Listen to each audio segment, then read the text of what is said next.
नमस्कार विद्यार्थी मित्र हो, मी प्राध्यापक मानाजी गावडे, तुळजाराम चतुरचंद महाविद्यालय, कनिष्ठ महाविद्यालय, मराठी विभाग, बारामती. मित्र हो, आपण पाठीमागील काही तासिकांमध्ये नाटक एक साहित्य प्रकार परिचय म्हणून पाठ अभ्यासत आहोत आणि आपण या पाठाविषयी 2 तासिकामध्ये विस्तृत आपण पाहत चाललो आहोत. आता गेल्या भागाला आपण जोडून घेताना गेल्या भागाच्या शेवटी आपण पाहिलं होतं की नाटक पाहणे म्हणजे फक्त औटघटकेची करमणूक नाही, तर कधी हसवणारा, सुखावणारा, कधी रडवणारा, दुखावणारा, कधी अंगावर धावणारा, कधी सारं मन सोलवटवणारा, कधी बेभान करणारा, कधी आपल्याच मनाचा तळ धुंडाळणारा असा हा नाटकाचा खेळ. म्हणजे पहा, नाटक हसवते, सुखवते, रडवते, दुखवते, अंगावरही येते, अगदी मन सोलवटून बेभानही कधी कधी करते, मनाचा तण धुंडाळायलाही भाग पाडते. म्हणजे या सगळ्या अवस्थांची अनुभूती नाटक आपल्याला देत असते. ज्या प्रकारचं नाटक असेल तसे. नाटक हा लेखक, दिग्दर्शक, कलाकार, तंत्रज्ञ यांच्या सहाय्याने रंगभूमीवर सादर होणारा आणि त्याचप्रमाणे नाट्यगृहात समूहाने एकत्रितरित्या आस्वाद घेता येईल असा कला प्रकार आहे. म्हणजे विचार करा, इतके घटक याच्याशी निगडीत आहेत. लेखक आहे, दिग्दर्शक, कलावंत, तंत्रज्ञ आहे, हे एका बाजूला, आणि हे नाटक पाहण्यासाठी सभागृहात आलेले जे प्रेक्षक आहेत ते दुसऱ्या बाजूला. इतक्यांचा याच्यामध्ये सहभाग असतो. नाटक हे जीवनाचे चित्र असते आणि ते कलाकारांच्या माध्यमातून सादर केले जाते. आपण अगोदरच पाहिलेलं आहे, भरत मुनींनी म्हटल्याप्रमाणे नाटक हा जीवनाचा आरसा असतो. म्हणजे तो समूह आपल्या स्वतःलाच त्यात शोधू लागतो आणि हे सर्व कलाकार यांच्या माध्यमातून नाटककार, दिग्दर्शक करवून घेत असतात. डोळ्यांनी पाहायचे आणि कानाने ऐकायचे म्हणून ही दृकश्राव्य कला आहे. नाटक हे सांघिक कार्य आहे. म्हणजे नाटकातील कलावंत आणि त्याच्याशी निगडीत असणारे इतर सर्वजण हे या सर्वांनी मिळून हे नाटक सादर होतं. आता आपण पहिला मुद्दा पाहूया, नाट्य संहितेचे स्वरूप.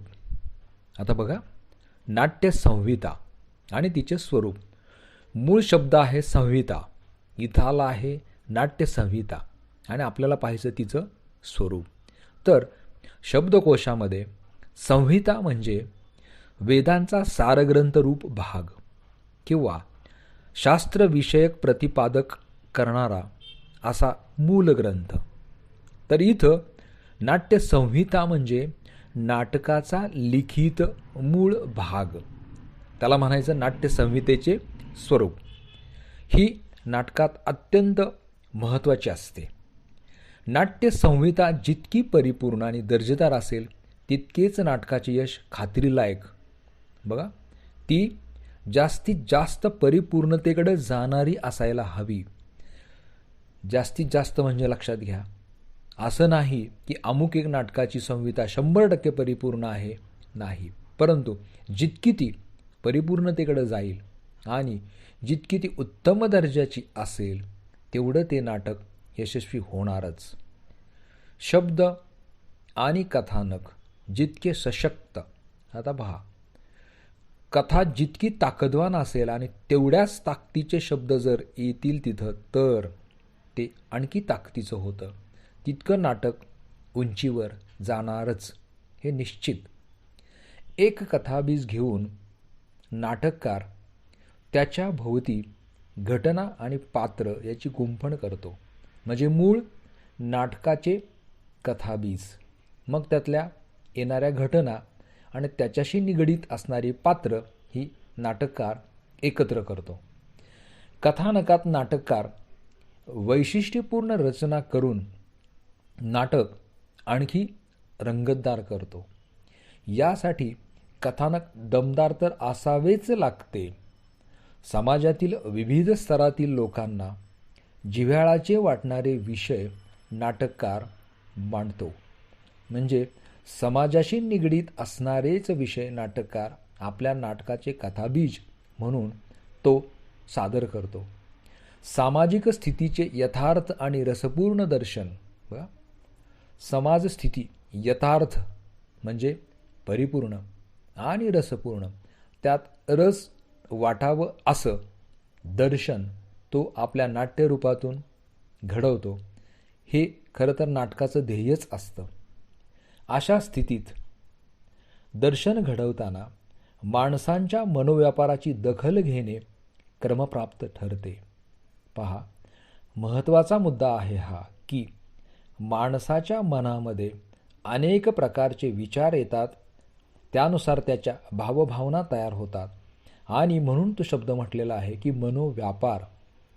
पात्रांच्या मनोव्यापाराच्या दर्शनासाठी नाटकातील स्वगताचा परिणामकारकपणे वापर केला जातो. आता पहा, मनोव्यापाराचं दर्शन घडवायचं आहे. याच्यासाठी नाटकातील स्वगत परिणामकारकरित्या निर्माण केलं पाहिजे. स्वगत थोडक्यात काय तर स्वतःशीच बोलणं. त्यामुळे नाटकातील कथानकाला साजेशी पात्ररचना नाटककाराला करावी लागते. नाटकातील पात्रांचे असे शाब्दिक चित्रण करणे की ज्यामुळे नाटकाचा तोल सांभाळला जाईल. आणि ही जबाबदारी ही नाटककारालाच पार पाडावी लागते, कारण तो प्रत्यक्ष नाटक लिहित असतो, त्याची रचना करीत असतो.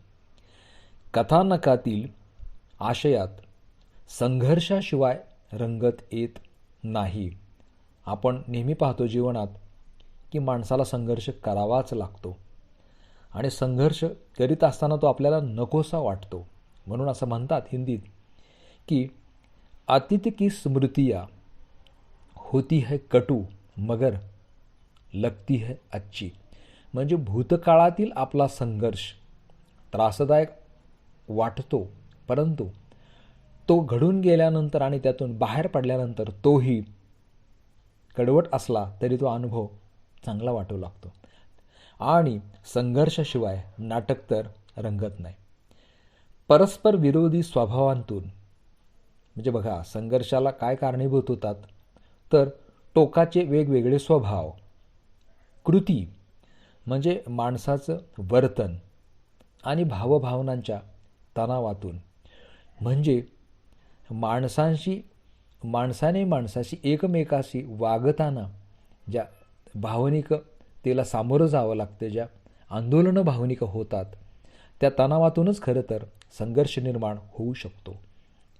भूमिकांच्या परस्पर नात्यातील संघर्ष, भूमिका व परिस्थिती यातील संघर्ष म्हणजे माणूस, दुसऱ्या बाजूला नियती, एका बाजूला एक व्यक्ती, दुसऱ्या बाजूला दुसरी व्यक्ती, एक तत्वाला धरून चालणारी, दुसरी कुठलाच विधिनिषेध न मानणारी, आणि ती एकत्र यावीत आणि त्यातून संघर्ष व्हावा. अशा विविध प्रकारातून संघर्ष निर्माण होतो.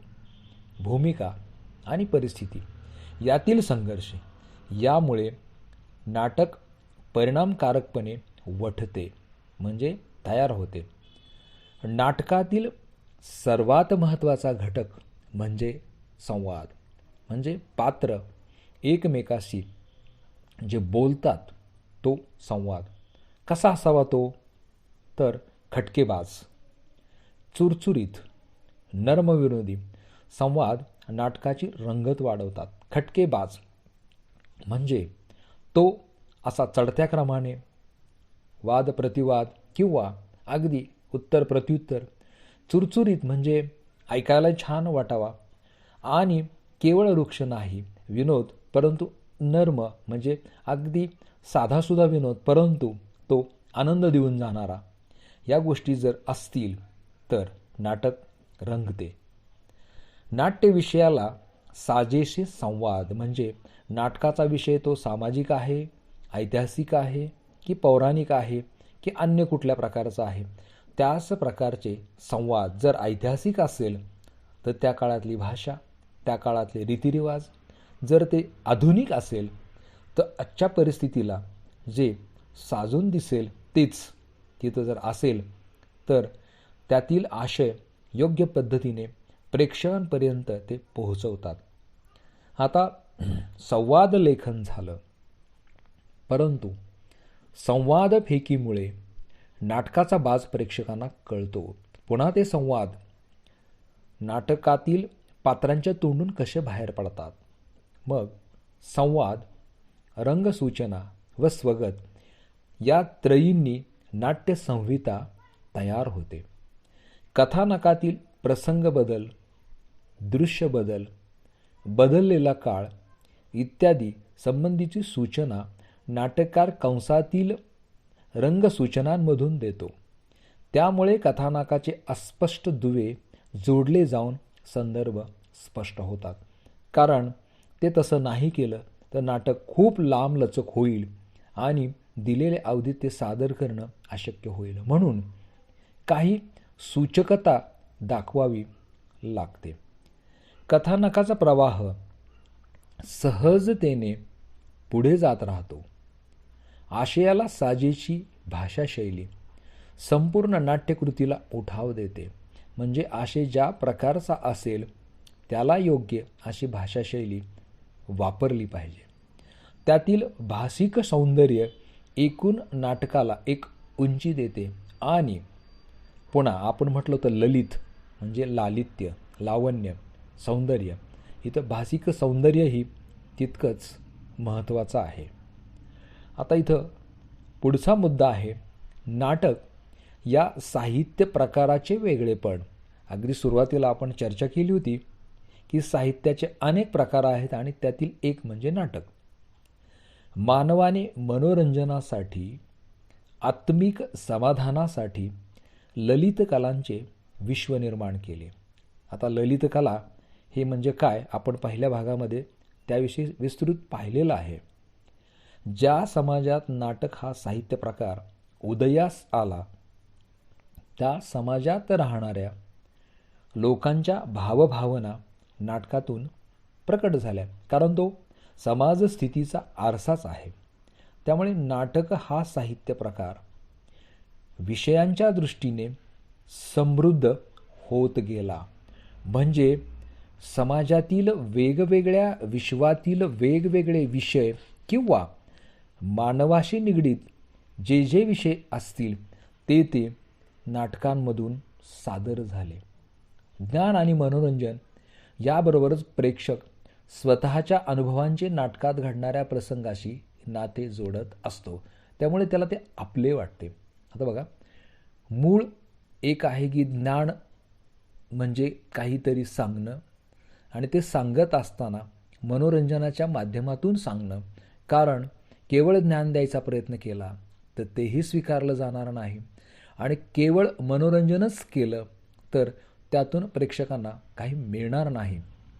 म्हणून बोध आणि प्रबोध किंवा ज्ञान आणि मनोरंजन याचबरोबर आलेला प्रेक्षक त्या नाटकातील प्रसंगाला आपल्या भावभावनांना जोडून पाहतो आणि म्हणून त्याला ते आपलंसं वाटायला लागतं. कथा, कादंबरी, नाटक या सर्वच साहित्य प्रकारात समाजाची समकालीन चित्रे रेखाटण्याचे सामर्थ्य असते. म्हणजे थोडक्यात ते ज्या काळात निर्माण होतं त्या काळाचे पडसाद त्या साहित्यकृतीमध्ये उमटतात. समजा एखादं पौराणिक कथानक आजच्या काळात जर एखाद्या नाटककारानं घेतलं तर त्यात आजच्या काही गोष्टीत आपल्याला दिसू लागतात. परंतु कथा, कादंबरी, कविता याहीपेक्षा नाटक हा साहित्य प्रकार निराळा आहे. बाकीचे साहित्य प्रकार हे वाचकनिष्ठ आहेत. नाटक हा समूहाचा आविष्कार असतो. नाटकामध्ये संगीत, नृत्य, वक्तृत्व, अभिनय, नेपथ्य, काव्य, चित्रकला अशा बहुतेक सर्व कलांचा समावेश असतो. कथा आणि कादंबऱ्यामध्ये फक्त लेखक आणि वाचक हे दोनच घटक असतात. पण नाटकामध्ये मात्र लेखकाचे शब्द नट संवादाच्या माध्यमातून प्रेक्षकांपर्यंत पोहोचवत असतो. म्हणजे विचार करा, इथं किती कला एकत्र येतात, किती लोक एकत्र येतात आणि त्या सर्वांनी मिळून नाट्यकृती रंगमंचावरती सादर होत असते. विष्णुदास भावे यांनी लिहिलेले सीता स्वयंवर हे आधुनिक मराठी नाटकांतील कालमानदृष्ट्या पहिले नाटक. एक सरळ साधी पौराणिक गोष्ट सांगणारं हे नाटक 1843 साली आलं. त्याचप्रमाणे 1855 साली महात्मा फुले यांनी लिहिलेली तृतीय रत्न ही लिखित स्वरूपातील पहिली नाट्यसंहिता आहे. त्यापूर्वी ललित, गोंधळ, कीर्तन, पोवाडे, दशावतार, तमाशे अशा अनेक कला महाराष्ट्रात नांदत होत्या, ज्या नाटक या साहित्य प्रकाराच्या उदयास पूरक ठरल्या. म्हणजे विचार करा, याची परंपरा किंवा बीज खूप खूप पाठीमागे जातात. आता ललित म्हणजे काय, तर पूर्वी गावोगाव ललित म्हणजे वर्षातून ज्या यात्रा जत्रा यायच्या त्याच्यामध्ये सादर केला जाणारा हा एक भाग होता. बहुधा त्यामध्ये गावचेच कलाकार भाग घ्यायचे. आता गोंधळ आपला सर्वांना माहीत असेल की देवीच्या नावानं हा एक धार्मिक कार्यक्रम म्हणून गोंधळ सादर केला जातो. कीर्तन हाही एक आध्यात्मिक म्हणा किंवा धार्मिक भाग म्हणून आजही अगदी नारदापासून सांगतात की कीर्तन परंपरा खूप प्राचीन आहे आणि तिथपासून आजतागायत ती चालत आलेली आहे. या दोन्ही गोष्टींबरोबर पोवाडे आले. म्हणजे इथं जसं अध्यात्म होतं तसं पराक्रमही होता. शत्रूला परतवण्यासाठी किंवा अन्याय अत्याचार दूर करण्यासाठी जेव्हा आमच्याच लोकांनी हातामध्ये शस्त्र घेतली आणि पराक्रम गाजवला, त्यांच्या पराक्रमाचे गान करणारी गीतं किंवा रचना म्हणजे पोवाडे. आता दशावतार म्हणजे परमेश्वराने इथं एका पाठोपाठ घेतलेले 10 अवतार. आजही तुम्ही जर कोकणात गेला तर कितीतरी गावांमधून हे दशावतारी खेळ सादर केले जातात आणि लोक अक्षरशः मनापासून रस घेऊन ते पाहतात. इतकं हे प्राचीन आहे. तमाशा जसं अध्यात्म आलं तसंच माणसाच्या स्वच्या भावनेशी अतिशय जवळच असं जर कुठला अस्सल प्रकार असेल तर तमाशा. तमाशा म्हणजे काय आहे? सौंदर्य, लावण्य, मानवी तारुण्य सुलभ असणाऱ्या भावभावना, स्त्री पुरुष यांचं एकमेकांविषयी असणारं आकर्षण आणि तेच त्याच्यातून रचना करून सादर केलेली गीतं म्हणजे लावणी असेल, वग असेल किंवा अन्य याच्याच प्रकाराला म्हणतात तमाशा. अशा अनेक कला महाराष्ट्रात फार पूर्वीपासून नांदत होत्या, म्हणजे अस्तित्वात होत्या आणि गावोगाव त्या सादर होत असत. तर ते जे मूळ आहे म्हणजे या सर्व लोककला याच नाटक या साहित्य प्रकाराला उदय होण्यास किंवा जन्माला येण्यास पूरक ठरल्या. म्हणजे त्याच्यातूनच आणखी थोडंसं आधुनिक आणि थोडंसं व्यापक विचारपूर्वक निर्माण झालेले क्षेत्र म्हणजे हे नाट्यक्षेत्र. मित्रांनो, आपण आजच्या भागामध्ये नाटकाच्या संहिता आणि स्वरूप, वेगळेपण याच्याविषयी चर्चा केली. त्याचबरोबर हा प्रकार कसा जन्माला आला हेही पाहिलं. तर आपण पुढच्या भागामध्ये मग नाटकाचे पुन्हा किती प्रकार होतात, ते प्रकार, त्यांचे वेगळेपण, त्यात योगदान देणारी मंडळी यांच्याविषयी आपण पुढच्या भागात विस्तृत पाहूया. तरी आज आपण इथंच थांबूया. धन्यवाद.